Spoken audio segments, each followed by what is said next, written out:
ज्येष्ठे स्वास्थ्य रक्षो Ayusha. Waking up at Brahma Muhurta is a practice that has been followed in India for centuries. It is a time of the day that is considered to be the most auspicious for spiritual practices. शरीर चिंता विनिर्वत्य कृच्च शौत्य विधिस्तथा. According to the Ayurveda, the best time to maltyag or defecate is in the early morning, specifically during the period of Vat Kala, which is between 2 am and 6 am.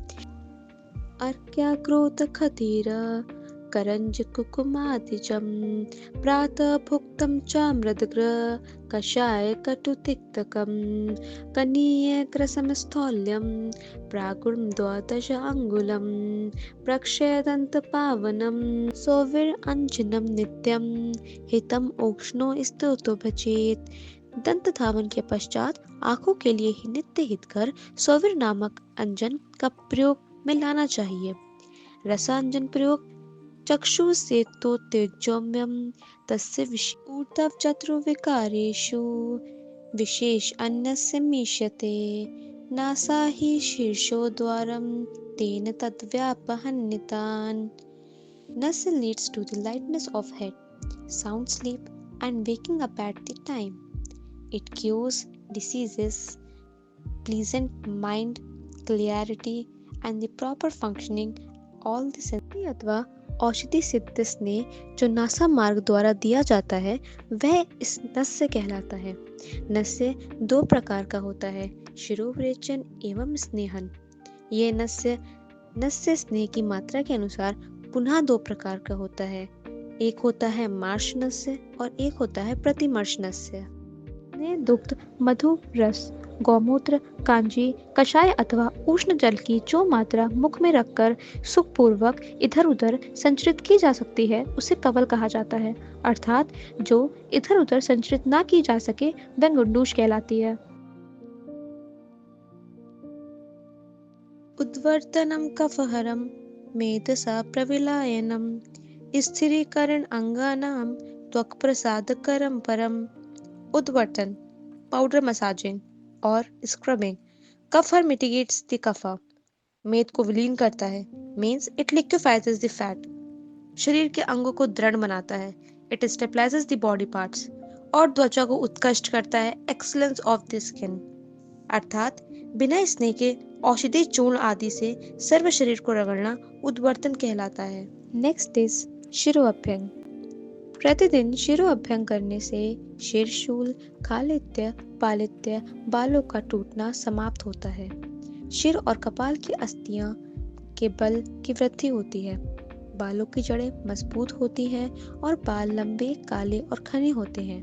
इंद्रियां प्रसन्न होती हैं और मुख की त्वचा कोमल तथा कांतिमान होती है और सुखपूर्वक शरीर चेष्टा या चेष्टा स्थैर्य अर्था बलवर्धिनी दे व्यायाम संख्यात मात्रायताम समाचरेत.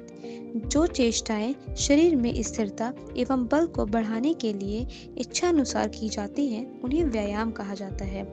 इस व्यायाम का अनुशीलन मात्रावर्त करना चाहिए. According to Ayurveda, Vyayama should be practiced as per one's prakriti, that is constitution, where a क्रमण अर्थात मार्गमन अथवा पैदल चलना. जिन व्यक्तियों को व्यायाम का निषेध किया गया है उन्हें चक्रमण करना चाहिए. यत्तु चक्रमणम नाति दे पीड़ाकरम भवेत तथा आयुर अत्यंत मलिना कायो नव अच्छेद्रसम निविता सर्वतेषु दिवारात्रौ प्रातः स्नान विशोधनम.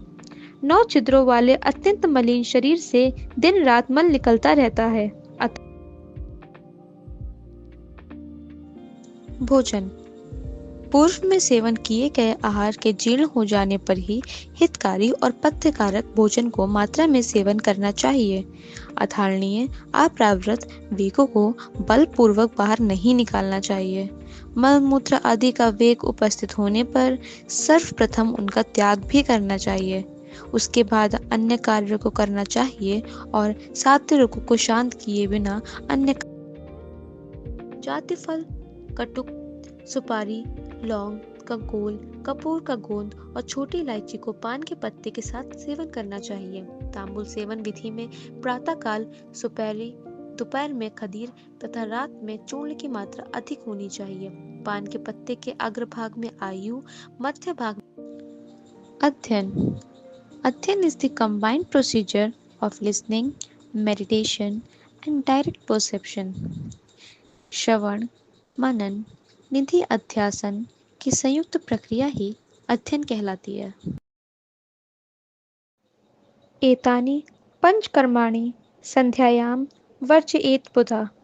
आहारं मैथुनं निद्रा सम्पाठं गतिं ध्वनि भोजना अजायते व्याधि मैथुनात् गर्भविकृतिम् निद्रयानि स्वता आठात् आयुहानि गर्ते भयम्।